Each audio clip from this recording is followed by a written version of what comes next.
hand on your heart, look up at the sky, smile and say, hey, I'm alive. Thanks for being alive with me today. We can put our hands on our hearts and set an intention and open our arms wide, open up to the fullness of life, the fullness of this experience, this existence, and a big smile because we're alive. I am here today with Shelby Forsythia on Be Alive with Kate Manser. I couldn't be more thrilled. I have been fangirling Shelby Forsythia for at least 5 years now, following her career. If I could describe Shelby in 4 words, it is compassionate, genuine, constant, and badass. Shelby is this amazing combination of literally, I think you're probably one of the most compassionate people that I've ever come across in this life. And yet you will take no shit. I know, like, you're just like, oh, let's talk about your grief. Let's help you move through this. But also she will not take your shit. Like No. she holds her own and she will move you through in a way that is right for you. But yeah, compassionate without coddling is a very difficult thing to do, whether you are a coach or whether you're trying to do it with a family member. But Shelby does it amazing. Thank you so much for being here. And I'm just going to riff it because I feel like I know you well enough. Shelby Forsythia is a grief coach and I just think a star in general. And she helps grieving people move through pain and overwhelm of loss so that they can experience peace, purpose, and joy again because you deserve a good life, even if it's not the one you thought you'd be living. And one of the reasons I call Shelby constant is because she's constantly putting content out. She's constantly writing books. She's giving, and I really honor that. And so Shelby has at least 2 books that I know of. One of them is called Permission to Grieve, Creating Grace, Space, and Room to Breathe in the Aftermath of Loss. And the second one that I recently got from my grandmother, whose husband died, her book is called Your Grief, Your Way, A Year of Practical Guidance and Comfort After Loss. Shelby also has a workbook. So welcome, Shelby. Thank you so much for being here. I'm so glad to see you again. What have you been up to lately? Paths so recently. The biggest thing that's happened in my life, there kind of been 2 things that have intersected with each other. The first really big one is getting married to my Canadian wife and immigrating her to the United States. Just recently, at the time of this recording, she's been in the States for 7 weeks.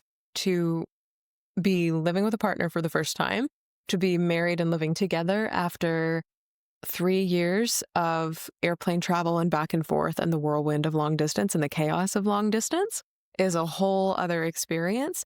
And then just embarking on and examining and reckoning with the weirdness of this next level of our relationship. Like, I have never lived with a partner. I've lived with roommates. I've lived with myself. I've lived with family and siblings. I have not once ever lived with a partner. She has a great deal of experience with this. And so I'll be the teacher for this one. And I'm like, great.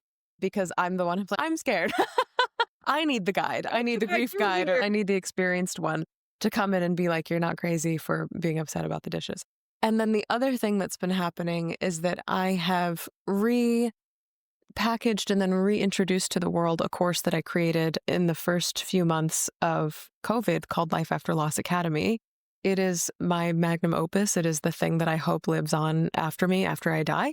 It is a roadmap through grief that's not just for the first few years, because so many grief resources are like, here's how to survive the acute pain and overwhelm of grief. The course does include that, but it's how to build and construct an entire, I call it a good life with grief, whatever that means to you, after a devastating loss, death, divorce, diagnosis, and any other major transition. So people come in, and the first few lessons are what most people think of when they think of traditional grief support. So feeling safe in the world again, or feeling grounded in the world again, and then releasing pain.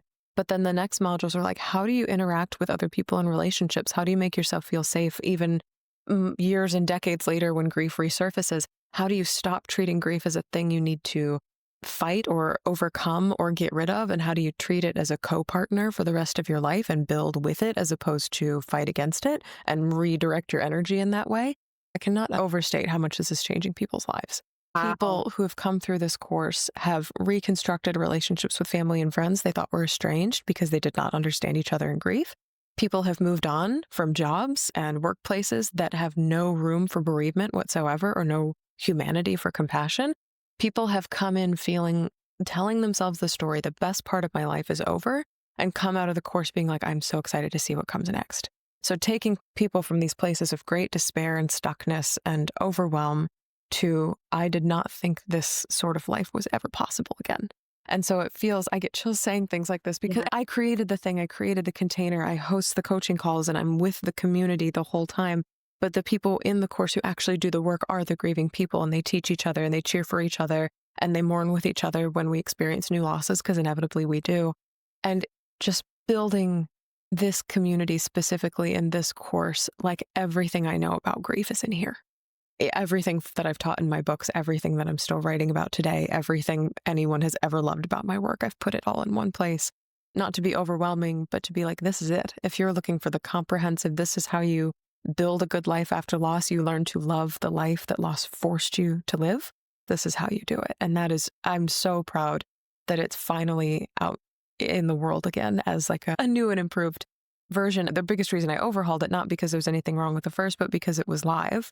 So you'd enter the course, you'd work with it as a cohort for 12 weeks, and then you'd leave.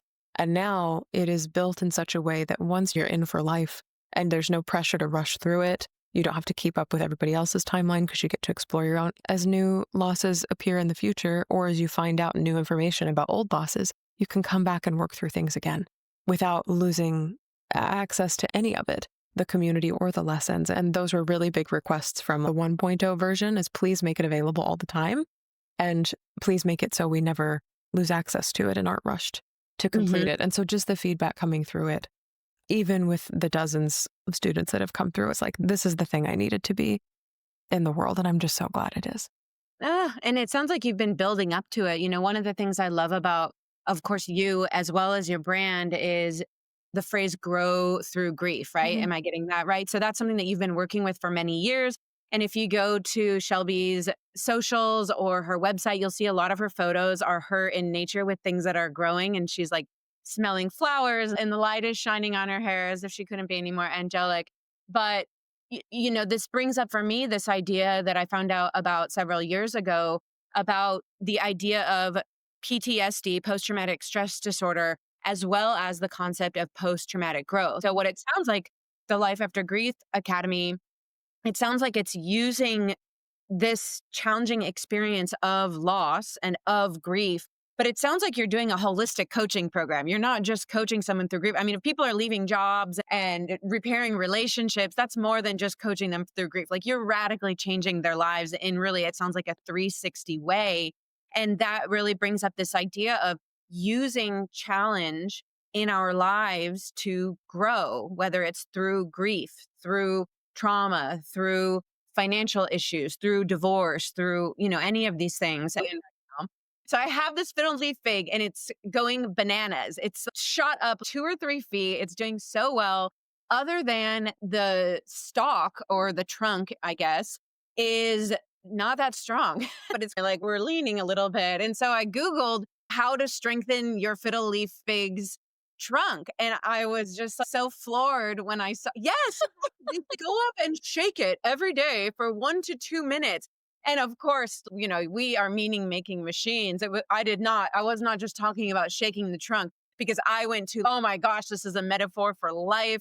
We get strengthened when our trunk gets shaken. But we often need support. Our trunk gets shaken and sometimes we fall down. And I can tell you many times in my life, I've fallen down and I haven't been able to get up out of that hole.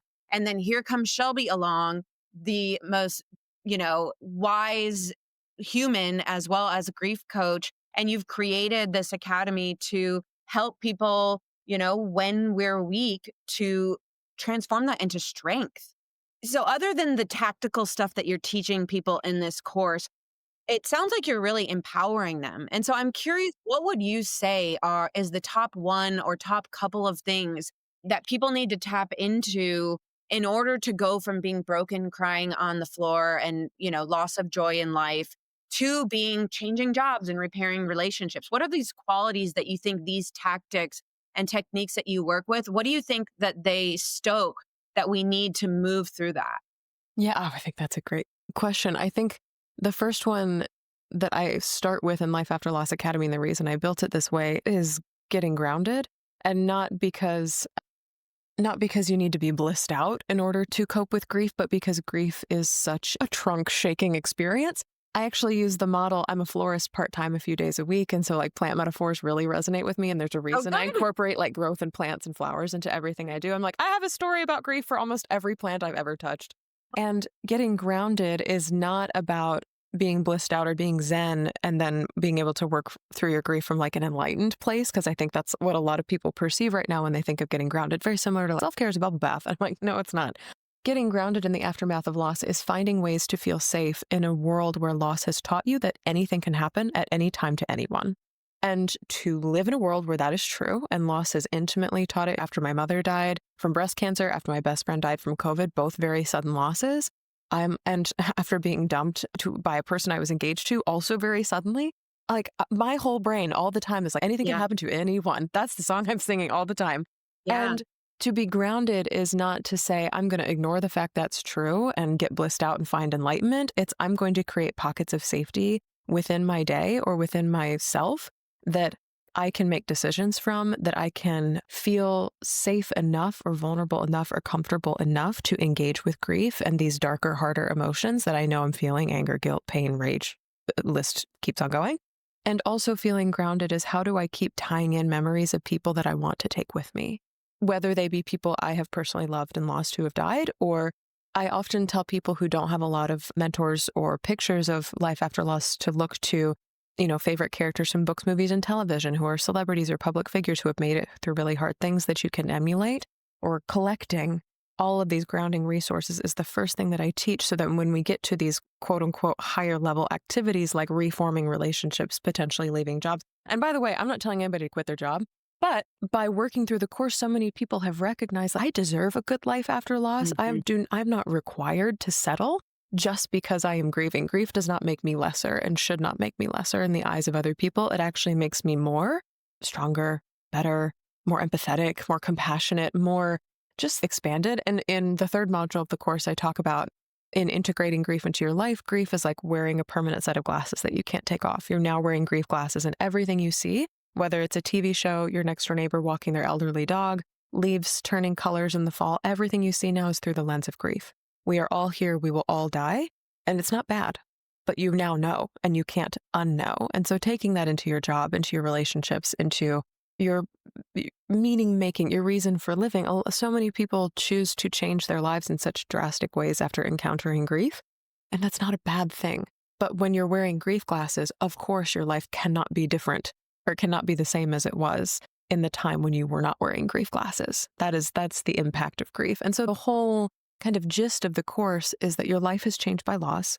That's not a bad thing. And how do you adjust now to create a good life, one that has been changed by loss, but one that's still Yeah. worthy of living, that you deserve to live, that feels good or kind or whole or joyful or happy or whatever. For me, I would choose words more often instead of like joy or happiness, because sometimes I'm not always happy. I'm not always joyful. That's not always what I'm aiming for, but rich, deep, connecting, whole, like those are words that I reach Oh, for in my oh good my life. gosh. But thinking whole, the Yes. life you want. Happy, joyful, great also, but rich, deep, connecting, and whole. Gosh, that just sounds like, yeah, the most delicious, satiating dinner surrounded by friends with candlelight. I mean, that's everything. Yeah, it's so satiating, right? And sometimes I think in grief, we can feel quite empty. And so you said then that one of the keys to moving through loss is growing through it and making your life is grounding in safety. And I can say that one of the things that cast me on my path is I had 3 friends die in the span of 6 months, all in unexpected, unrelated events. And you're so right, because one of the things I noticed is that I felt the safety of my life had been ripped away from me. Yes. It felt like death was hiding out around every corner, and everybody I knew was going to die. And also I could die any moment too. And, this brand that I created, "You Might Die Tomorrow," it started out as like, oh my God, I might die tomorrow. Like, biggest hypochondriac you could imagine. I still suffer from a little bit of hypochondria, let's be real. But, and so what had to change was, yeah, I guess, and I didn't have your help. And so I stayed stuck into it for a long time. I didn't know you at that time, but that's what it was, realizing partially, yeah, finding safety. And also I think releasing, like surrendering into a little bit of, yeah, bad things do happen. I could die at any moment. Do I want to focus all my time and attention on that? Or do I want to focus my time and attention on living that rich, full, decadent, delicious life that you just described? And then if that happens, then I'll be more ready. I don't know. What do you think about that? Yeah, well, it reminds me of a story related to you sent me a bunch of stickers after we did our first podcast interview. Side note, if you want to go listen to Coming Back with Kate Manser, she came on in 2018, 2019. My first podcast was called Coming Back, and you sent me a bunch of stickers that said you might die tomorrow. I still have one in my bag. I'm saving it for an occasion I don't know yet. But I put one on my laptop, so when I'd go work in like coffee shops and stuff here in Chicago, giant bumper sticker sized one on my laptop that said, Oh, "You the might big one. die Oh my God. tomorrow." All right, we gotta get And you some I freshies too. remember this man came up to me and he goes, and I'd take my earphones out, and he's like, "You might die tomorrow." And I was like, and he goes, "Is that a threat?" And I said, "Does it seem like one?" And he and I had this whole conversation about what it means to kind of just keep mortality in mind and how that changes your life and perspective. Because for me, it doesn't feel like a threat. It did at the beginning. Sure. Yes. It feels like a threat. As soon as my mother died, I was afraid my father was going to die. As soon as my best friend died, I was like, everybody else I knew who's ever had COVID is also going to die. And the paranoia and the shock and the chaos and the grasping for anything that feels real or solid is a very normal and human response to grief. And I never want to I know people can't see my hands, but I never want to like fairy dust that away, sweep it out of the room. That She's fairy handing. If you're not just watching, she's got butterfly fingers all over the place. We're not yeah, sweeping things under rugs over here. I always want to validate that. I would be surprised if people don't have that response. After losing 3 people back to back in the course of 6 months, after losing 2 very significant pillars of my life in over the course of 10 years, even like time and relationship be damned. I'm surprised when people don't have the response. So when people are like, am I crazy for thinking everybody around me is going to die? And I just did another podcast episode on this recently. I'm like, no, that I hear more often. I don't think keeping mortality in mind is a bad thing. I think it can be motivating, but not in a hellfire and brimstone sort of way. Like you better get your act together because it's all going to end. It's more refocusing on, and we talk about this in Life After Loss Academy, of what is precious. You know now intimately the weight of losing something precious, whether that's a relationship, a loved one, a pet, the dream of a baby, a job, a geographical move, your health. In the case of a chronic diagnosis or a terminal diagnosis, we grieve so many things in Life After Loss Academy. It's why I don't call it Life After Death Academy, because I want the umbrella to be very big. Oh, totally. And to examine what is precious, what do you care about, what do you need? Because that's a question I think we forget to ask ourselves sometimes. We can say what matters, what is precious, what am I aiming for, what do I want to do? But even more than that, what do I need? How do I need to be supported? What do I need from other people? What do I need from life in order to feel like it's a good one? To have requirements. Like I tell people all the time, in your friendships and relationships after loss, in your workplaces, you are allowed to have criteria for who is and isn't allowed in your life and how they are allowed to interact with you. You do not have to accept what has been handed to you or what you have drifted into by, well, I just got promoted and then I got asked to move to this other state. And then that person said they wanted to date me, so I did. I'm like, does it feel like you? Does it feel aligned in this precious time that you have left, whatever it may be, that invisible clock that's counting down for all of us? Does it feel like you? Does it honor your grief? Does it honor the entire experience that you're here to have? Because the thing that so many of my students come in saying is, I'm so sick of feeling like I'm trapped in chaos. I'm so sick of feeling unseen. I'm so sick of feeling like I have to hide. And I'm so sick of feeling like I am doomed to a smaller life.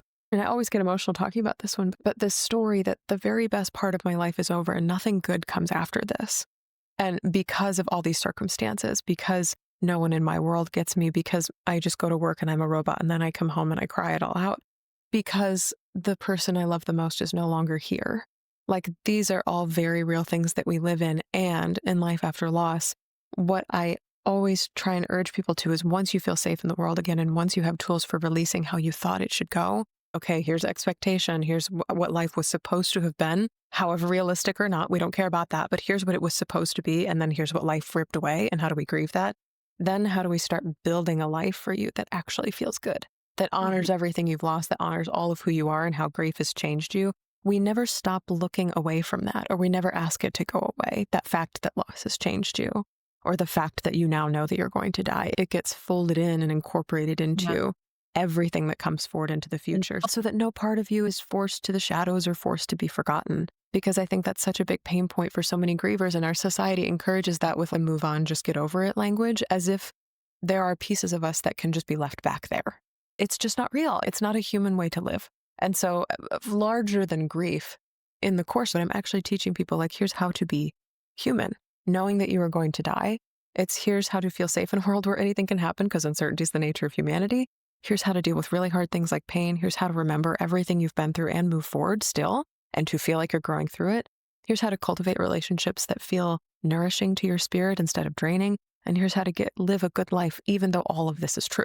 It fills me with so much joy and delight to sit and receive everything that people bring to this course and just to watch them grow at their own pace, whatever rate they take it at, and whatever directions they take it through, and whatever losses they're facing, to come through the other side, and the relief and the weightlessness that they feel, and the power. I think you said the word empowered at some point, Yeah. to choose or to direct their own lives and not be at the mercy of grief or of pain or of death. Mhm. And of course, like, we are all inevitably at the mercy of being human, and we are also at the mercy of things like wonder.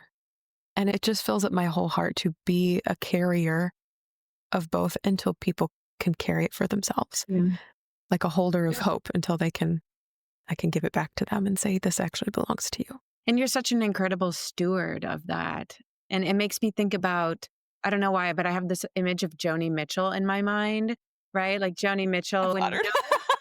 when she sings, I don't know if you notice her like most recent performances, but she sits in like a throne and she's decorated in all of these baubles and she wears these amazing, like great jackets and layers of clothes. And she has this skin that's just has all of these wrinkles and this long gray hair. I think it's usually braided at her shoulder. And she just sits in that chair and she sings her songs. And sometimes she duets with other amazing badasses like Brandy Carlisle or great Yes. people. But I don't know why. I just get this image of, Joni Mitchell has seen some shit. She's been through some shit, right? Like she's been through a lot. She, has in the music industry as a female, I'm sure she's experienced loss. But I think what you're doing is we want to just kind of go through life like I love Britney Spears. I'm not roasting her at all, but just Britney Spears in her Baby One More Time era. And we kind of want to be like that when we're like 70. But actually, I want to be like Joni Mitchell, who carries her grief and her trauma and her pain in her pocket and all of her wrinkles. That's the kind of old person that I want to be, who's just accepting my whole self and all of the struggles that I've had and what I've learned. And I just feel like you're helping us become that Joni Mitchell, just wise and experienced and compassionate and empathetic selves instead of trying to make this faux immature version of ourselves who hasn't experienced grief and just, someone died and then we were just told to get over it. So we compartmentalized it away. And like, we're still Joni Mitchell inside, but we're trying to put on this face like we're Baby One More Time. And so I just really appreciate that you're helping people to incorporate all aspects of ourselves and to not only incorporate and love and honor all aspects of ourselves, but help us to grow through the next levels that brings us through. Yeah. And even to be excited for them. Mm. Because I think something that a side effect of grief is, okay, I'm sick of growing. I don't want to grow anymore. And sometimes I hear my mother's voice laughing in my head. She's like, so sad, too bad. Guess what you're going to do? You're going to grow some more.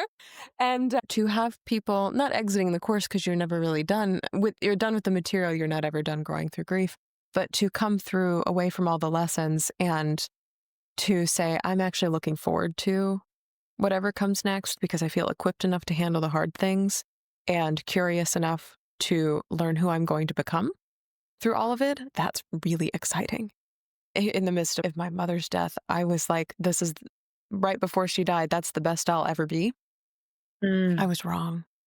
And being willing to look at my 21-year-old self and not say you were wrong and so you were bad for being wrong, but we just didn't have the vision yet. We weren't able to see the bigger picture of it all. We had to get there ourselves. And to know that there is a bigger picture out there. I think a lot of grieving people dream of a life where I want to feel peaceful again. That's the number one thing people tell me their good life entails is peace, which I'm always so interested when people choose that as a word, but also richness, depth, wholeness, connection to self and to other people, love, meaning, all these things that people choose, they dream of that life. It's just like, how do I get there? And so that's why a map and a community are so necessary, because I feel like life is so much more authentic when we do honor the all of it. Even look at Britney Spears. That woman has grown. Gosh. Her new herself and what she has escaped, what she has built, who she has on her team now, who is honoring of her griefs and the things that she has been through. She is a person we know now as fluffy poppy, wonderful pigtail miniskirt in the 90s and 2000s, who has evolved into someone who cannot be caged and will not let herself be trapped in ways that were horrendous and confining to her. And I think she's in a spot too. I mean, talk about a model for grief. I think she's in a spot too of reckoning with what comes after.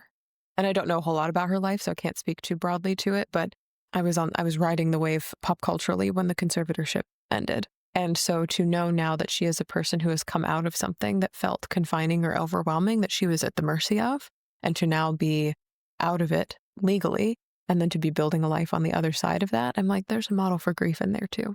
They're Yeah. all around us. Building Yes. happening, right? And we're all kind of building, like we're these works in progress when we always want to put these pretty bows on things and then put them on the shelf and have them be done. But I'd love to just hear you spoke really eloquently a few moments ago about an important question to ask ourselves in grief or anytime. And I feel passionately about this as well. And thinking about living like you might die tomorrow is what you said so beautifully. What is precious to you? What is precious to you? What do you need? Could you share with us a few things that are really precious to your heart right now and why? And maybe also a couple of fears that you still have? Yeah. Oh, certainly. It's funny that things that are precious to me are often more feelings than like actual objects. I'm just now noticing this as they're all kind of scrolling through in my brain. The first one that pops up is beauty, or having things be beautiful, or the power to make things be beautiful, Mhm. to create spaces or pieces of art. I'm thinking about arranging flowers or moments that are beautiful by design, like intentionally beautiful. It's like I made it that way, of putting certain colors together, but it speaks to who I am as a person. But like arranging a cabinet in the kitchen where you can find everything. Oh, It's not organization, it's organization beauty. porn. It makes me so happy and so satisfied at a cellular level to have everything very intentionally in a place where it's beautiful. But then also the flip side of that is appreciating beauty that I did not make, that I did not put into action. So there's been trees blooming outside my window recently, and tulips are just starting to pop out of the ground. Or the solar eclipse was beautiful on Tuesday, terrifying and beautiful at the same time because nature sometimes works like that. But just being able to participate in making beautiful things, but then also appreciate in the fact that I don't have to participate in making beautiful things. There's a duality to that feels really precious to me, especially after the death of my mom and the death of my best friend. Voices feel very precious to me. And so mediums like this one, like podcasts or even video platforms like YouTube or Instagram, the fact my mother died in 2013 and I have one video of her, and it's when she and my dad were accidentally recording for 5 seconds while boarding an airplane. And the voicemails I had of her were accidentally deleted when I upgraded phones. And Mm. so the memories I have of her voice fade more and more each day. I can hear her in my own voice, which is a gift, but what I have of her has gone missing. Whereas conversely, my best friend died in 2022 and had at least a decade's worth of stuff on Instagram. And I'm not saying you have to Instagram your whole life, but to look back and to listen to voice memos she sent me, to watch videos she recorded of silly stories at work. Of she was a queer person, as I am too, and she did every Pride Month. She called it Bi Crown, but she did lessons about being a bi person or being a queer person for 30 days for many years in a row, and to go back and watch her lessons. And she would have friends or family members like guest star. So we guest starred together in one, is so beautiful. And there is a preciousness, especially now in a world where AI is so pervasive, in the emotion and the story and the history that's conveyed in the human voice. To even go back and listen to our conversation on coming back is like, oh my God, I was just a baby. We were just Right. babies together. And then I am so looking forward to how my voice will change even more as I age. Some of my favorite advice podcasters and audiobook narrators are in their 50s, 60s, and even 70s. The learned voice that they have, the wise voice, the one that's been there before, that I don't have a rush to tell you all this information because I just know you're listening and this is a space for it. God, voices feel so precious to me. And even just, I asked you before we started recording if you could hear my cat meowing in the background. We had to take him to the emergency vet last week. And for a few hours, we were pretty certain that he was not going to make it, that he had something that would either be too expensive for us to pay for, like tens of thousands of dollars. And we're like, this is it. You have to let him go. Or he was in such distress that he would die in less than a month. And to have things turn around in a way that is unbelievable. And for him to be now vocally begging for food outside my door, Yes. his voice is a blessing. Gosh, I cry a lot thinking about it. So I'll leave it at those two because I could talk about a lot of things that are precious, but beauty and the voice are things that feel very precious to me right now. Things I'm afraid of. I think, and this is very deep and philosophical, but the big struggle of my life is the thing I'm kind of always working through because in my brain, my aunt's an intuitive medium person, and she said, we're all learning lessons climbing a spiral staircase, so we're revisiting the same thing many times over, just at different levels of emotional intelligence. The thing I keep revisiting over and over again is there enough to sustain me, but is there enough to sustain all of us? And I'm Mm, talking about money, I'm talking about resources, I'm talking about food, okay. I'm talking about time, I'm talking about wisdom. By and large, the season that I'm in right now is money because I'm in a place where I'm working very hard to grow my grief business and it's not there yet. And I'm still working part-time. And then we're also just navigating the fallout from 3 years of long distance dating, and international plane tickets are not cheap. Okay. And so there's kind of like a running cassette tape constantly of do not have enough, do not have enough, do not have enough. And so the thing I'm afraid of is that cassette tape is super glued in my brain and there's no way of removing it, softening it, or changing the story that's on the tape. That's the big fear I face, I think. And it's funny because people ask me like, are you afraid of dying? And I'm like, I'm afraid of dying before I've finished everything I feel like I need to get done. Which is actually, I mean, you're such a curious, imaginative, driven person. I feel like you have so many good ideas that you'll actually, that's a fear that you're going to have to, I hate to say it, Shelby, because you're always going to have another book idea. That's interesting. Yeah, that you say that because Yeah. you give so generously and I can tell that you get a lot of meaning on it. And I feel like it's just an everlasting well for you. And I share that too. I'm never going to be able to write all the books for ideas that I have. Yeah. And so I think that the great challenge of my life right now, and that is motivated by mortality, is get it out right now because tomorrow is not guaranteed. You might die tomorrow. And Mhm. my mom, before her death, she didn't have this conversation with me, but she had it with one of her sisters while she was in the hospital. And she had just gotten word that we cannot cure you anymore. You will die from this and soon. And she looked at her sister, who was an artist, and she said, I'm just not done. And my best friend, Tammy, who died at 29 in 2022, I mean, she was looking forward to turning 30 her whole life for many reasons that I won't disclose here. But for much of her life, she just never thought she'd make it to 30. And to be a month shy of it and to die, and to have that torn from her and to be looking forward to something for so long and to not see that. There are so many things and people who have gone before that are now almost like cheering in my ear of, I'll do the thing now. And I spoke to somebody, was it yesterday? I don't remember when, but say the thing. There is not a bone in my body that withholds appreciation or gratitude, or even if there's some sort of tiff or conflict. I'm like, the energy in this room is weird. Are we okay? What's happening? I'm not going to let that sit for more than 24 hours because we might die tomorrow. Like, we got stuff to Yeah. do. I have bigger Well, things to worry about than if we're fighting right now. So are we or are we yeah. not? But So, also when so that's people my give me things, question I'm like, is, thank you. What a joy it yeah. is to be given anything in this life too. And so gratitude is not withheld either. I have a massive amount of appreciation for just existing and being a part of other people's lives too. That in and of itself is another precious thing. And was it always like that for you? Do you feel like you always had that? To me, it sounds like you're talking about immediacy, say the thing. Do you feel like you were always like that or that's developed for you over the years? I will say that's developed not because it's not been true in the past, but because I didn't have words to express it or to know how. I think I am a creature of feelings. As an Enneagram 4, I love feeling things and I feel them Okay. immediately and deeply. I think as a kid, I would have a lot of feelings, but I wouldn't know what to do with them or how to express them to people. And so I'd hold on to them until I understood what they meant and could express them. And sometimes by that point, it felt like it was too late either for myself or for the people I was trying to communicate with. And now as an adult, I'm like, I have a word for this emotion and I have a word for this experience. And I'm going to say it to you right now because I want to keep letting things flow through. I don't want to be the dam that backs up my own emotions, for lack of better phrasing, or my own experience. I want to express the gratitude so I can move on to the next thing. I want to express the grief so I can move on to the next thing. And it's been kind of like a great opening, like a channel of just instead of getting it all stuck in here, which I did in the very early days of my grief because I didn't know what to call it. I didn't know where to put it. I didn't know how to express it, to now just kind of like, how do I move it through and through and out over and over again? That has come with simply learning what to call it and learning how to express it.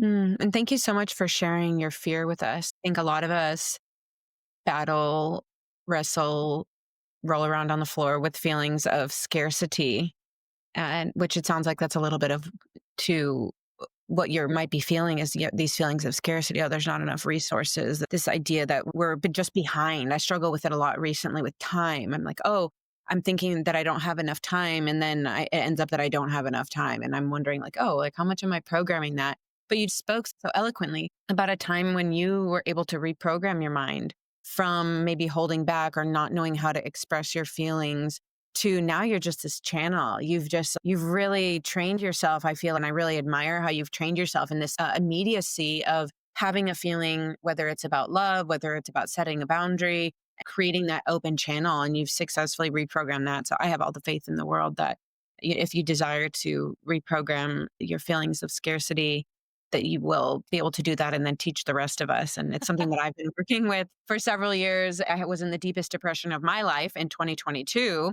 And it was absolutely scarcity. It was nobody, there wasn't enough love. Nobody loves me. God forgot about me. There's not enough money. Nobody buys my shit. I mean, it was all scarcity. And now what I'm realizing is that in order to survive, at least for me, and I think it resonates maybe for some other people as well, that I have to live in a certain level of delusion. And I like to think about it as delusion because I Here's me. I'm find like, tell me more about that. yeah, I find humor in like calling it delusion, but really I think it's more, manifestation and that our thoughts create reality. But I love this idea of, I just think it's hilarious, this idea of just living in delusion and that being a really good thing. But yeah, I think that I've had a bunch of expenses come up. I had to just get a repair on my RV in Phoenix. My dog is actually in the vet right now. She's getting some cancer removed. That's going to be expensive. I had to get another repair on my RV. I forget. I had like 5 or 6 pretty big expenses come up. And I'm just like, doobie doo doo. I don't exactly know how it's all going to pan out and how I'm going to, how financially it's going to work out for me. And, I'm not the type of person to be irresponsible with money or go into debt. But I do feel like there's this sense of just everything's going to work out in the end. And if nothing else, it saves me a lot of stress Yeah. from the fear of, oh my God, where am I going to get this money? Because that was a big thing that I did in 2022 was just, oh, I'm running out. I'm going to be in the poorhouse. When if you look at my finances, I'm not going to be in the poorhouse. But that was the story that I was telling myself. And so again, I just love this. Yeah. Living and staying, the Gen Zers, they call it Delulu. They don't. I know. I work with two Gen Zers, and when they say Okay. the Salulu is Delulu, I'm like, I'm getting on board with that because that is the one I got to Yeah. The steal. Delulu is Delulu, man. Just stay a little bit delusional because I feel if we look at objective reality with genocide happening and with what's going on politically and in the greater financial, the markets and things like it seems like abject horror in a lot of ways, but it's actually not. Just like you said, you value beauty. There's beauty to be seen everywhere. There's beauty to be seen in pain, which is what you guide people through. And so, this idea of just turning my eyes to what I want to see while keeping an awareness of what is happening. I'm that there's genocide happening. I'm aware of that and I send them love and I pray and I donate and I do actual literal thing. But I'm also I'm not going to succumb to this idea that life is horror and I'm going to be living on the streets and whatever other stories Yeah. that I tell myself because that doesn't create love. And I know you love.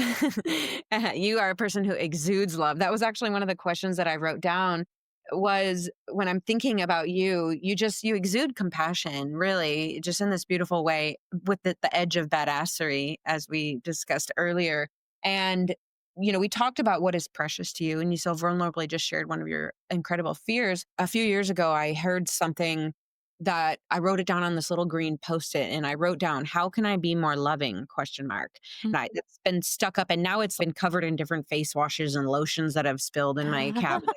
Barely see it. But this idea, how can I be more loving? How can I be more loving? It was a question that I really wanted to search in myself. And so I ask you, a person who does show compassion so well, but also maintains your boundaries and strength. How can we be more loving? What can motivate us? And then tactically, what are some ways that, let's say our mom could die tomorrow because she could, or our friend or whomever. How can we show that? Yeah. I think this is definitely for me a consequence of wearing the grief glasses. It came more greatly to me after having losses. I won't say I wasn't a compassion person before my mom died, but I think it was like a smaller version of it. I don't know how many early 20-year-olds are like truly deeply very compassionate. I think one result of wearing the grief glasses all the time is that I just have this perpetual awareness of suffering. In what ways are people suffering? And it can be just very small and it can also be very big. So, like you said, I am deeply aware that there's a genocide going on in the world right now, many actually. Even just last night, getting together with a group of grief authors here in Chicago, 4 people at the table are Jewish and 2 people, including myself, are not. And they said, we wake up and think about the world differently than you do. And to be simply just aware that I am in a room with people who are living a very different experience than I am and who are afraid in different ways and are concerned in different ways and are grieving in different ways is really important. And that is large scale in my brain. Awareness of suffering is like global suffering and demographic or socioeconomic suffering. Big. But if I were to walk into work one day and my coworker tells me, for instance, I didn't sleep very well last night, there's also a form of suffering there. So in my brain, I'm like, I wonder what task I can take off their plate first thing in the morning because I know they're not a morning person and they just told me they didn't sleep well last night. Or for instance, this weekend on Saturday, we have a triple wedding weekend, which is pretty big for us Wow. and in the floral industry. And to look at my boss and just recognize you are the master of ceremonies for all 3 of these things. You have the design brain, you have the artistic vision. And how can I answer the phone when it rings so you can keep your eyes on that ball is a form of compassion. Just being aware of the weight that everyone is carrying, whether it's expressed as a part of your job or whether it's implied. And even the next time somebody tells you, I have to go visit my family. And the last time you spoke, they're like, I don't have a great relationship with my mom. And just remembering things like that to follow up and be like, or text them while they're visiting their family and be like, I know you're visiting your family. And that's kind of weird and hard sometimes just thinking about you. My wife is so good at this. She's even better at this than I am because she has a head for dates and relationships and names of people even better than I do. She puts pins in people's experiences and their important dates and when things matter to them. For instance, she walked dogs a lot when she lived in Canada, and one person whose dog she walked died. The dog died about a year ago this month, and she has been saving a greeting card that she bought about the death of a pet for the year anniversary of the death of this person's dog, because she had a close relationship to the dog and to the human. And we know the human will be grieving around this time, and she just sent it off in the mail early enough in United States mail that it will get to Canada in about 2.5 weeks when it needs to be there. And that awareness that, yes, we are all striving for something. And yes, we are all trying to grow. And yes, we're all trying to cope in this, the year of our Lord 2024, with everything that is going on. And also on some level, all of us are suffering, and in as many ways as you can without burning yourself out. So for me, this has been a very big juggling act of what are my gifts of compassion and what actually feels like burnout to me with compassion. And I'm still trying to figure that out in my world. But figuring out, like, what are you good at? For my wife, it's remembering dates and sending a card for years into the future. She has such a gift for that. Just executing on that where you can and offering people just these tiny little cushions on which to lay their heads in a world that is full of so much suffering. So yeah, asking yourself, like, maybe what are you already good at? And I had a friend tell me blank to my face probably 2 months ago. She said, Shelby, your gift is space holding. And I'm like, I don't know, that's very much of a gift. And she's like, no, it's a gift. To sit in a room with a lot of people who are having a lot of emotions all at the same time and not need to fix or judge or criticize or make better, but to simply acknowledge what everyone is feeling is real and to still be able to take action and finish the day. Not everybody has that as a gift. And so to walk into a workplace or walk into a friend gathering or walk into a family gathering and just hold the space and to be a person for that I can say, oh, I can see why Aunt whoever's upset about politics right now. I can also see why this cousin is escaping upstairs because they don't want to see it or hear about it. I can also see why this relative is struggling to chew vegetables because they just had a stroke a month ago. I can also see why this relative really wants to play with some of the older relatives because they're the youngest and they always feel left out. And so to have this awareness for everybody who's in the room and just like holding all their experiences together and not needing to do anything about it, but to check in with people and, ask genuinely, how are you doing? Or how has it been since this thing happened, and having that memory for their experiences, or, oh, that must be really hard. And carrots are hard, man. When you just have a stroke, carrots are hard to chew. Yes, Mm. that makes sense. And to be the person that validates that in a room, I'm learning is like my unique brand of compassion. I'm not good at meeting friends for coffee every week, but when we do meet for coffee, people are like, I feel like I've really been listened to. Because I used to tell myself, you're such a bad friend because I couldn't be consistent with meeting people. But I'm like, even if I see you once every 6 months, you will be heard. Mm. And that is, I'm learning that's my gift. And I'm allowing myself to let that be my gift and not need to be different than that. But yeah, but in terms of having eyes for compassion, I think it's a lot about just having an awareness that we are all suffering. It's that cliched quote that gets tossed around is be kind, everybody's fighting a battle you know nothing about. In another way, it's be kind, everyone has survived something that they don't speak of or they would never tell you to your face. Or be kind, in my brain, I'm like, be kind, everyone's grieving. Simply everyone is grieving all the time. And it's different things. It's parental love, it's family estrangement, it's having to move, and it's having to be separated from home. It's a pet loss. It's relatives. It's family. It's friendships. We are grieving so many things. It's our picture of what we thought the planet would look like at this time. We are grieving the micro and we are grieving the macro all the time. And to me, that's not overwhelming. To me, it's simply reality. But to take a deep breath and acknowledge it and then meet people from that place, as opposed to, all right, what do we need to accomplish today? What do we need to get through? What's on the agenda? Is where a lot of the root of my compassion comes from. Wow. That's so beautiful. Yeah, that awareness. And I think a lot of us, at least in my work, I come across a lot of people who are like, I want to do something meaningful in my life. I want to be remembered. And I think a lot of us think about that on a very macro scale. Mm.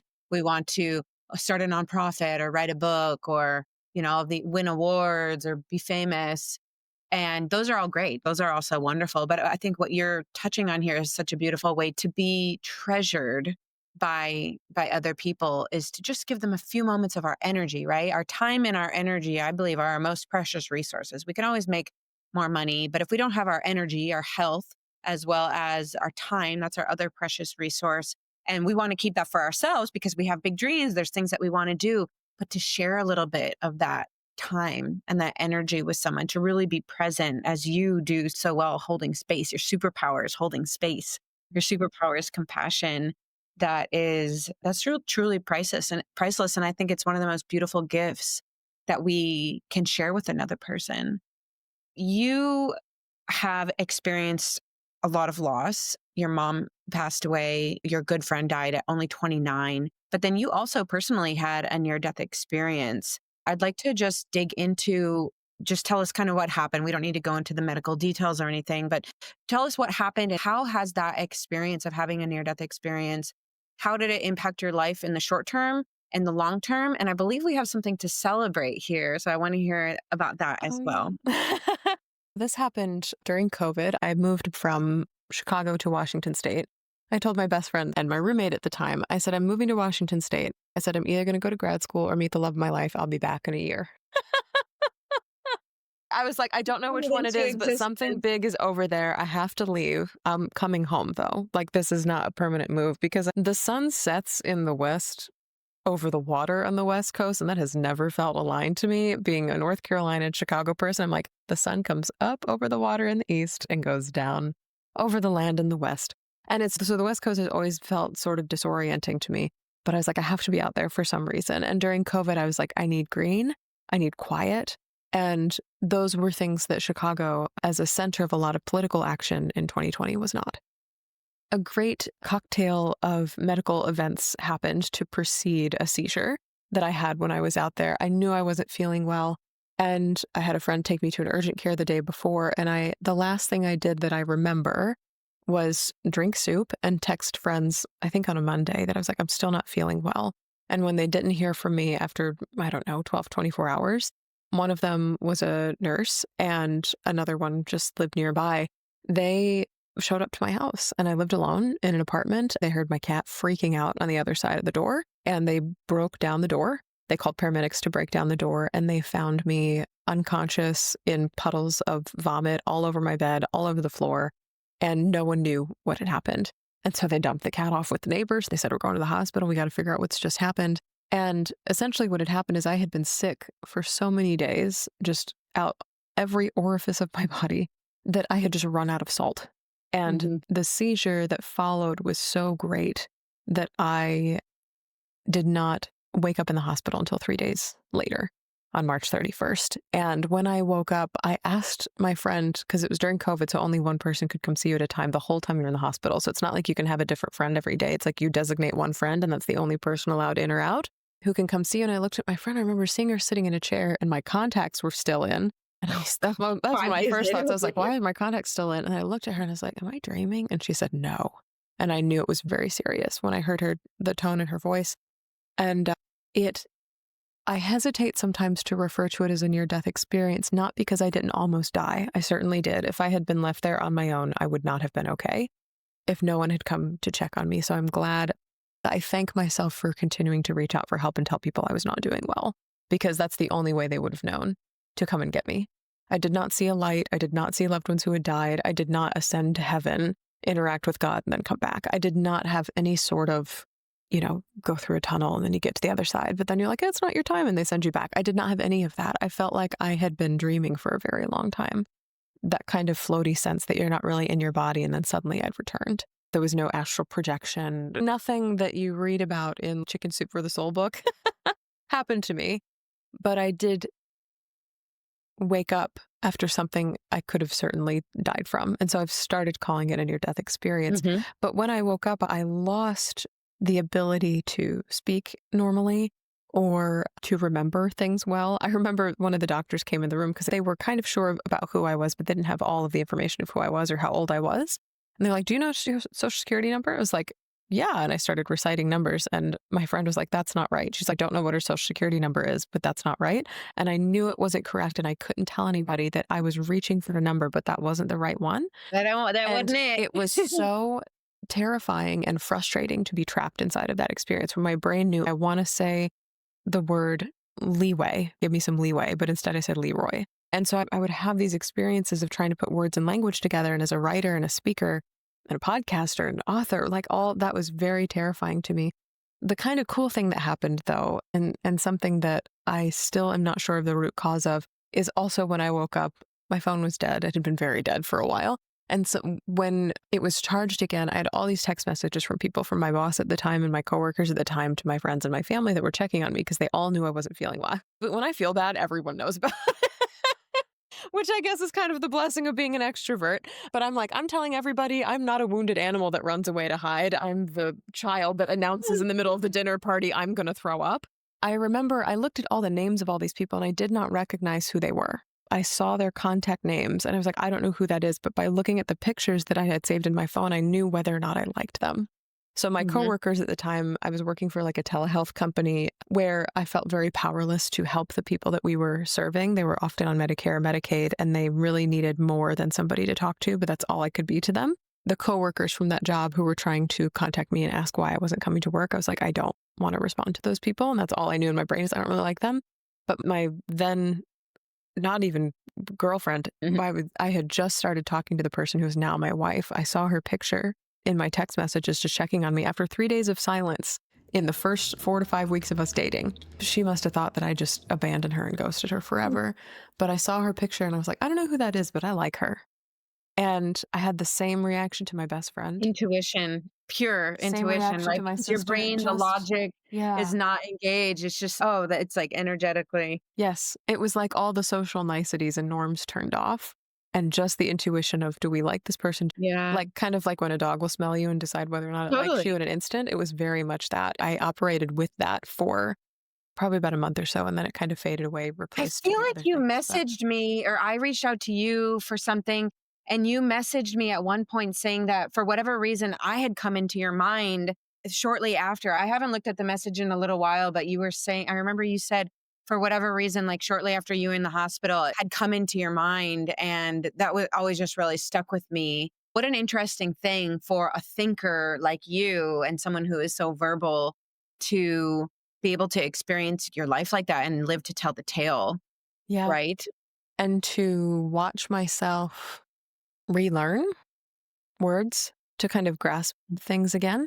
And it was a great period of my life where I had to let myself be taken care of. And I'm not used to that. And it's not that I don't accept help, it's that I love being independent. And Mhm. because I'm pretty good at asking for what I need, clearly, if I'm telling people I'm not feeling well, can you, come check on me, take me to urgent care, whatever. I'm not bad at asking for help, but I fiercely love my independence. And to have my best friend fly out from Chicago, she's like, I'm already on a plane, and to take care of me and to cook for me and to just be in the house and watch over me as I slept to make sure nothing bad would happen again. God, it felt very much as if my mother could have been there, she would have. And so it was like she deployed everybody else she possibly Yeah. could to take care of Activate me. the forces. Exactly. Yeah, I mean, for Exactly. those of you who don't know, hyponatremia, which is what Shelby, it can absolutely be fatal. I mean, it's quite often that it is fatal. And in fact, my mother also just in July of this past year, she also experienced a hyponatremic seizure in the middle of the night. And we just happened to be on a camping trip. And I happened to, for what I was going to drive my RV on this camping trip, but something just wasn't feeling right. And so finally I was like, okay, I guess I'm not going to drive my RV. I'll stay in your RV, mom and dad. And it was so great that I did because her seizure happened at about 3:30 in the morning, which is typically when Wow. your salts drop normally because we haven't drank water because a lot of times we go to bed 10, 11, 12, and she had a full seizure. I mean, yeah, and thankfully we were there to call 911. And I was shocked because I was like, "Oh, she had a seizure." And then when we got to the hospital, they're like, "Yeah, she needs to be admitted. If she does not get fluids in her, she can die." And it was amazing that you were there, and thank God that your friends care and love about you and had the know-how and the wherewithal to say, Cupcake, we gonna go check on her in the We're troops to breaking go the door down. on, And my break that door landlords, God love them, they're like, we're replacing the door at no charge. to hell with the door. Yeah. But yeah, I mean, and I'm interested to hear, how it's impacted your life because for my mom, it wasn't because she drank a lot, but that exacerbated the condition where she had been, abusing alcohol for pretty much my whole life. And since that day, she hasn't had a drink. That since the Wow. next day, it turned out that the lady in the bed next to her in the hospital had gotten sober 20 years before and was like coaching her. And she's coming up on a year now. In July, it will be a year of sobriety. And so that profoundly, near death experience. She also didn't have any white light or golden staircase or, Yeah. but I still consider a near death experience if you're close to death. And especially if you experience life or perspective shifts following. And so I'm curious, how has that impacted you? And how has that impacted the way that you maybe work with your clients? Yeah. Well, and I think I loved how you'd asked this question before when we were off the mic because you were like, can I have permission to talk about this? And I was like, yeah. Mhm. My mother's death in 2013 brought a sense of mortality awareness into my life. It's not just my mother will die, and then I will die and everybody else around me will die. And just the expansion of one day I will die really vividly popped into my brain. And it felt a lot like a fact. Remember I wrote an article about this 2014, 15, 16, somewhere in there, about just like dusting my room, like a regular practice of just cleaning my room. And I would just look at all my objects and be like, somebody's going to sort through these one day because I won't be here to do it. It was more, especially after the first 6 months to a year after her death, when the paranoia of, and then my father will die and then my sister will die kind of subsided. And I talked to a lot of people about it and got my own sort of help for it. It just lived as a fact. It's like one day you will die and people will sort through your stuff that you're currently dusting and decide what to do with it. But after having this near death experience, it's my impending death, whenever that may be, has felt a lot more urgent, and not in a fear way, like not in a I'm scared to die sort of way, but things that I put off because they seem hard, like really big projects, like launching this course into the world, contacting my agent about getting a third book into the world, like ASAP, like things that I put off because answering an email is so much easier than putting this whole huge thing together or launching a podcast again. All things I very much want to be in the world. It is a regular reminder to reprioritize And it's also a regular reminder that I have always been sodium deficient and to salt the crap out of everything I eat. Oh, I love I knew it. that I worked with a nutritionist after my mother died in 2015, 2016 because I had adrenal burnout. And your adrenals and many of the other hormones in your body rely on salt to keep going. And craving salty food is a part of that. And so she's actually, don't deprive yourself of salt, actually give yourself more because you are genetically sodium deficient. And so to be genetically sodium deficient and then to also have something akin to the flu where I was like, everything was coming out both Oh, ends yeah. and I could not retain anything in my body, not putting electrolytes back in. I was depleting salt by the hour. And so it made sense that this happened and that this was how it happened. And also, every time I get a steak at dinner or vegetable, anything, I'm putting salt all over it. You're like the salt I'm meat. just like, put some salt on it. And even before I taste food at restaurants, I'm sure I'm insulting like every restaurant owner and waiter out there because even before I taste food to decide if it needs more salt, I'm putting more salt. Oh, yeah, I And just I'm wanna like, see your I'm so comment. sorry. Garlic salt, chocolate salt, butter salt, all I just would love to see that co I'm also a salt fiend, and I also find myself getting dehydrated if I just drink plain water, like, I have to put electrolytes and sodium and potassium in as well, and yeah, Yeah. then see sprinkling the salt delight on there. Permission to reprioritize and permission to eat more salt have been like the Yeah. biggest takeaways of that. And also permission. And it's funny because I remind grieving people of this in Life After Loss Academy, permission to leave the job, permission to connect with the people who make you feel joy when you look at their contact photo in your phone, and permission to find ways to gently or quickly, however it needs to happen for you, escape from or remove yourself from circumstances that don't fulfill you or enliven you or enrich you, no matter how good or steady the money is, because that is not all there is. That seizure was the excuse I needed to say goodbye to that job, but to start doing something different and also to move home. I didn't know when I was going to be coming back to Chicago necessarily, but being so far away from friends and family, people had to fly to come take care of me. In addition to the friends that I had there, was a wake up call. And I was like, I got to go home. And Chicago's always been home to me. I wasn't born and raised here, but I've been here now for a decade. And I think about it a lot with regard to my friend Tammy's death. And if I had not moved back, I would not have spent the last year and a half of her life with her. And we were like next door neighbors. And we went for runs probably 3, 4, 5 times a week once I could start running again. And the preciousness of that time and the amount of documentation we did. We took pictures together all the time. We went on errands all the time. We hung out on each other's sofas and watched shitty documentaries all the time. Like the preciousness I have of the last year and a half of her life, I cannot convey the significance of that and just being that close to her. And it is precious in the moment. I have no doubt that you two just enjoyed the hell out of one another and enjoyed the time. But there's something, yeah, in retrospect, whether the person passes away or we move away or whatever, but time can compound that. And just, yeah, you come back to this theme of preciosity. I love that. Preciosity. And I just love what you described specifically as being so precious. Watching shitty documentaries, going for runs, doing errands. And that's what you said earlier so beautifully about how to be love in our life, how to be more loving, how to be more compassionate. You were kind of saying that the best way to be more compassionate is to just, it's so plain, to just listen, to just be with someone, to remember something boring about their life, Mhm. boring quote, or meaningful or mundane about their lives, and just throw it into conversation and kind of catch them off guard with, oh my gosh, I never even thought that they would remember that. But that's just been a beautiful theme of this interview. And I really want to thank you for surfacing that the preciosity of mundanity. I just like the boring things in life, what is mundane can be and is so precious. And really, we talked earlier also about just changing our mind on something where we can see something as, I'm about to be homeless, or we can say, I think everything is going to work out. And that's something that I had to shift my mind on. And it's really just a perspective. Is something boring, or is it something so precious and complex and glorious and beautiful? And like that cabinet that you said that you get sexually aroused by a cabinet. That's I didn't say that now. you're like, woo, okay, that gets me there, babe. And I'm like here for that because I am like not a detail oriented, organized person, but I can see when I see somebody else's thing that's like, woo, is that, but how wonderful is that as well? So thank you for surfacing that today, the beauty of the ordinary. Yes. One of my favorite things about learning more about the Enneagram, and this is a whole other topic, but no, Enneagram 4s, they're the least of us in the world, but we are the both and people. We're deep grief people and deep Really? feeling people.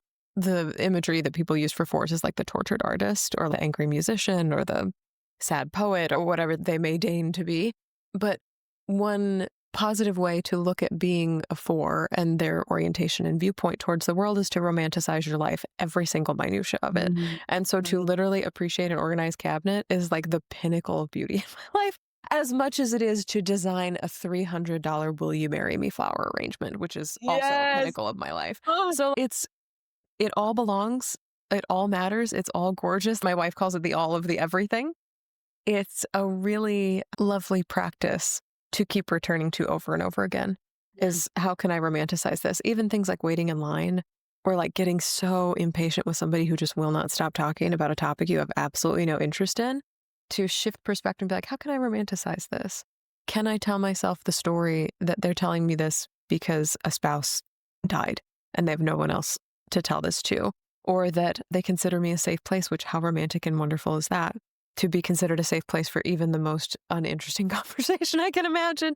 Or waiting in line, it's like, how can I pretend I'm in an old movie and read a book for once while standing in line somewhere instead of, scrolling what I believe to be mindlessly on my phone? Or where can I play I Spy with the color red in what people are wearing in line with me? Or how can I connect to the person in front of me who has a button on their backpack that I resonate with? Or something like that. It's like, how do you shift these very small experiences to feel like you are so alive and so appreciative within your life as you are living it, not just looking back, which I'm tremendously good at. I love looking back. I love bringing the past forward. I love reflecting and I love memory keeping and making and logging and all of these things that are so past oriented.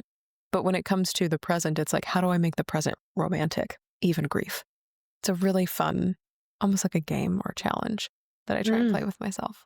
Well, in that spirit, my last question, we'll close on this, is in making the precious very real and alive for us. I'd love for you to just take 1 minute or 2 minutes, however long, and just describe in painstaking detail the best meal that you've had recently. So I want to know about the server, if there was one. I want to know about what you ate. I want to know about the lighting. If you could just take a couple minutes and just bring us wherever you were and what you consumed and who was there. I would love to enter that world with you. So my mom died 10 years ago this past December. December 26th, 2023 was the 10-year anniversary of her death. And I knew also intuitively, I make a lot of intuitive decisions, that I needed to be at the tree where we scattered her ashes a year after her death on that day. I was like, I need to be here on this day. Something in me will feel like I have missed out on something if I do not see her in tree form again, because it's so far Mm. away from everything. And I have a very dear former client and friend, and she and her husband are like, if you ever come to California, you have a place to stay.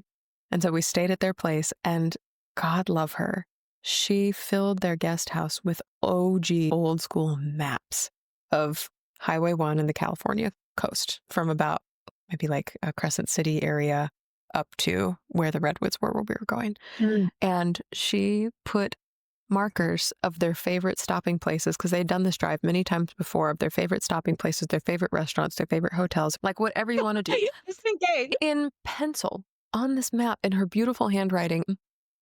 The whole Mercury's in retrograde, the whole trip turned into a disaster. We tried to get there on the day. The road was closed. Winds were so high. Storms are so great that they were like, this whole place will be flooded and in a storm within hours. And everyone's told to evacuate the area. You have to come back tomorrow. And this is an 11-hour round trip drive, 5 hours there, 5 hours back. And so we're like, oh my God, we're driving back down this highway, back to go home. And we have to do this all over again 2 days later. And then 2 days later, when we're like, let's try this again, but give us 48 hours to rest up. My wife was like, I got us massages at this local place, and then we're going to go to one of these sandwich shops that our hostess, Chris, recommended. And it had the funniest name in the whole world. It was called Schatz. And it is so famous. It's been there forever in this city in California, West Coast California, Northern California.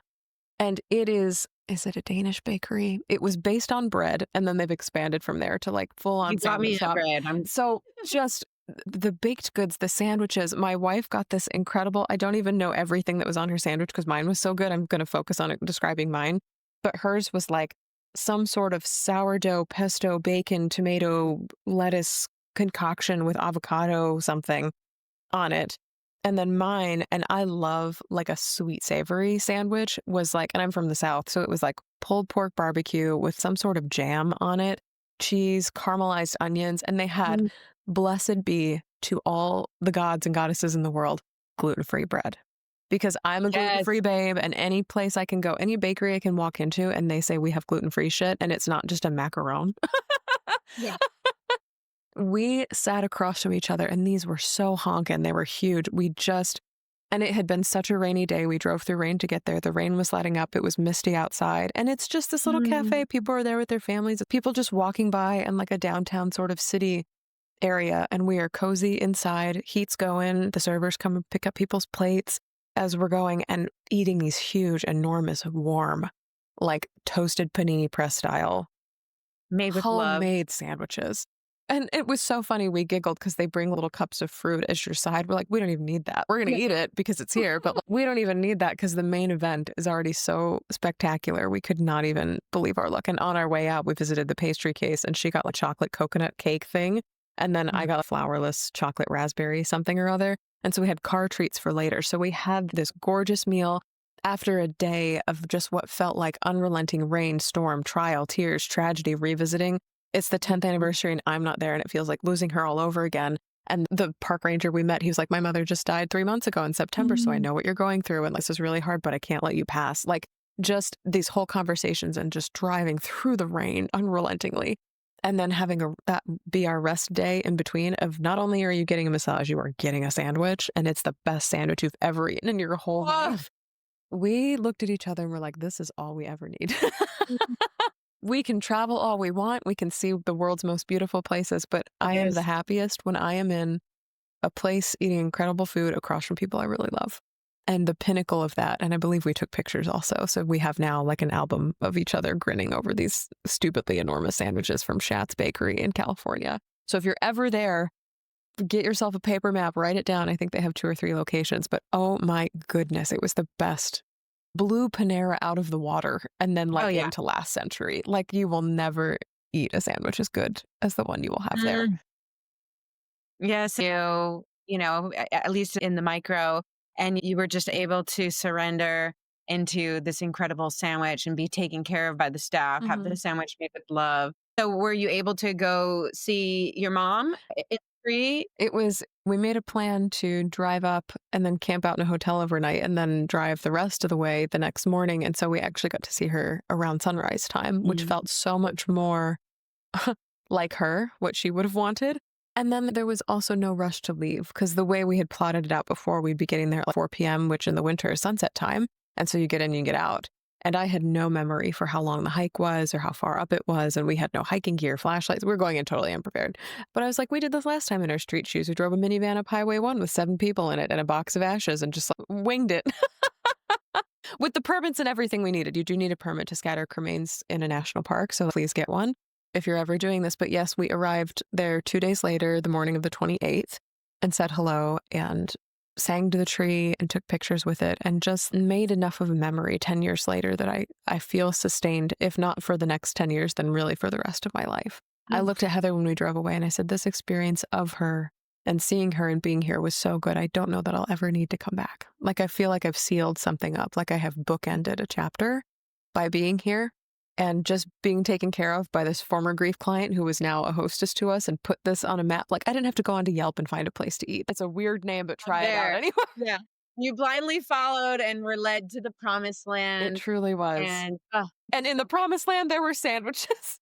in the promised land, there are the biggest hunk imagine at Yes. Shat. At Shat's. It was, I hope I'm pronouncing that, but that's the No, only it's way my eyes perfect. know how to Whether read it is that. or not, Shelby. Yeah. Shelby, it's such a pleasure to just hear your laugh and to have you share your wisdom. You just fill my spirit. And yeah, I mean, what I'm personally taking away is just a refocus on the just creating and finding beauty in the everyday life. And this idea of recognizing that people are in suffering and looking for that so that I can offer compassion, but not getting mired in it where it's, oh, I'm looking for suffering. And it's, oh, how can I keep my energy? Which it sounds like you do. You keep your energy at a certain level and you offer a little bit of your energy to heal that person. And yet you don't feel responsible to heal them completely or heal all parts of them, Yeah. but My mom to and be I able would to joke that's above our pay hear it. grade. Be like, healing them, that's above our pay grade. We can be kind. We can But be we kind. healing them, not our job. That's above our Throw a pay little bit of grade. salt on that healing cauldron and, Yeah. mix takes the soup along. Yeah. Yeah, well, I'm so grateful to be able to walk the earth at the same time as you, Shelby, and may Oh. we meet again and again. And thank you so much again for joining and sharing your gifts with us. And go to Shelby's website. Go to her name is Shelby Forsythia. Read both of her books. Especially she has a devotional where it's 365 incredibly, just beautifully written mini essays and thought provoking passages that she's written in her journey of grief. And definitely, if you or someone in your life who is grieving either in the recent past or in the long past, because that's what your Mhm. course has been created for, is, how do you draw your grief throughout your life, not in the immediate aftermath, or not only in the immediate aftermath, but continuing throughout your life. Tell them where they can find your course. Oh, yes. I always direct people to the free workshop because that's the thing that will tell you if it's a good fit for you right now. And it's shelbyforsythia.com/free-workshop. But anywhere on my site, any page you land on, you'll see it in the top right-hand corner. So just click the button and sign up. In the workshop, whether or not you end up taking the course or joining us in the course, you walk away with 3 ways to stop feeling stuck in grief and start moving forward. And they're not, you don't have to buy anything. You don't have to do anything. They're ways of shifting your brain, as we've talked about in this conversation today, and orienting in a new way around grief. And then at the end of the workshop, there is a exclusive 20% off discount code to join the course for a limited time if it resonates with you. If it doesn't, totally fine. The course is open year round. I just like to offer people who are really excited about it a really easy way to say yes right at the outset. But yeah, take that free workshop. And then you get to a sense of what it's like to work with me too. And there's a lot more laughter than you think from a grief Oh, workshop. yeah. Yeah. Yeah. And just so that we can round this back up, we talked about the day that you had your seizure and, how that was just, such a big moment in your life where, you learned a lot and so you also mentioned to me that you're celebrating an Alive Day. Yes. When is your Alive Day, which is the day that you survived your seizure? So I woke up in the hospital on March 31st. And so every year on March 31st, I celebrate an Alive Day. So I'll go out for a Oh, really good meal. I'll buy myself flowers. It is a joy to be alive on that day. And this year, a bunch of my friends and I actually went to a museum exhibit that was touring here in Chicago. And we got frozen yogurt together. So it was just a beautiful way to celebrate. It changes every year, but this is the 3rd year of celebrating it, which is wild to think about. But yeah, we're here. well, We're I'm so alive. grateful that you're alive. And I think right now is a great moment for us all to just put our hands on our hearts and take a breath and maybe look up at the sky and just remind ourselves, feel the heat of your chest on your hand. Maybe you can make out your heartbeat. You take a breath and you feel your lungs fill with air and just feel that energy, that circulation, the heartbeat, and just repeat to yourself, I'm alive. I'm alive. I'm alive. Celebrating that I'm alive, celebrating that you're alive, Shelby, and everyone who's listening and watching. I'm so grateful that you're alive and we all got the privilege to wake up this morning. This is Be Alive with Kate Manser signing off with Shelby Forsythia.